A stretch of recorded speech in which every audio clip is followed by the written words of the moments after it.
श्री गणेशाय नमः। देवशयनी एकादशी।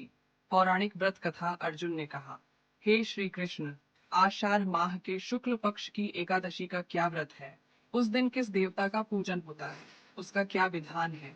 कृपा कर यह सब विस्तार पूर्वक बताएं। भगवान श्री कृष्ण ने कहा, हे धनुर्धर, एक बार नारद जी ने ब्रह्मा जी से यही प्रश्न पूछा था। तब ब्रह्मा जी ने कहा कि नारद, तुमने कलयुग में प्राणी मात्र के उद्धार के लिए सबसे श्रेष्ठ प्रश्न पूछा है, क्योंकि एकादशी का व्रत सब व्रतों में उत्तम होता है।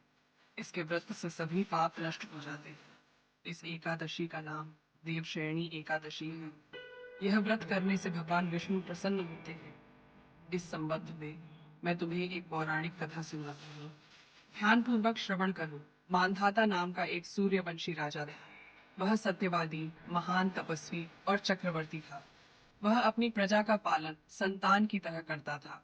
उसकी सारी प्रजा धन धान्य से परिपूर्ण थी और सुखपूर्वक जीवन यापन कर रही थी। उसके राज्य में कभी अकाल नहीं पहुंचता था, कभी किसी प्रकार की प्राकृतिक आपदा नहीं आती थी।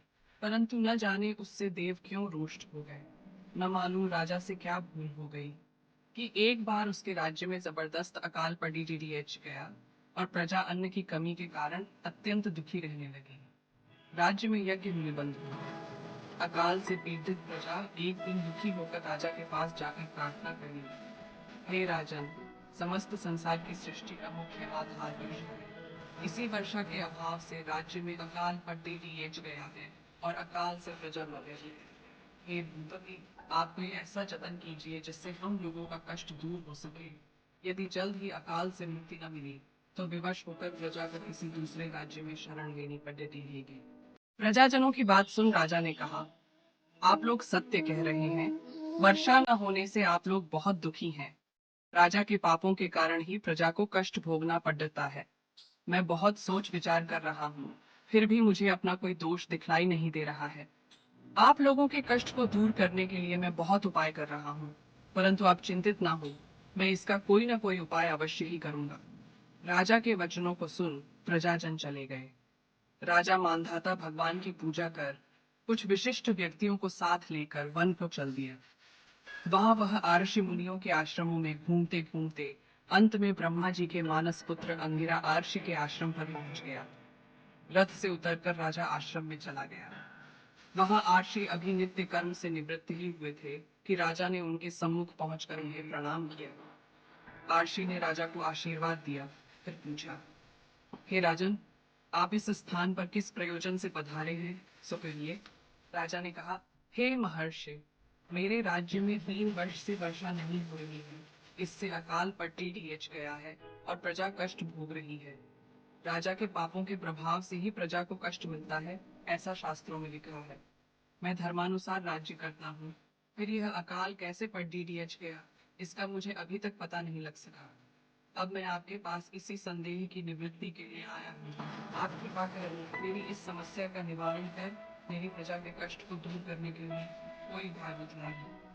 सब वृत्तांत सुनने के बाद ऋषि ने कहा, हे नृपति, इस सतयुग में धर्म के चारों चरण सम्मिलित हैं। यह युग सभी युगों में उत्तम है। इस युग में केवल ब्राह्मणों को ही तप करने तथा वेद पढ़ने का अधिकार है, किंतु आपके राज्य में एक शूद्र तप कर रहा है। इसी दोष के कारण आपके राज्य में वर्षा नहीं हो रही है।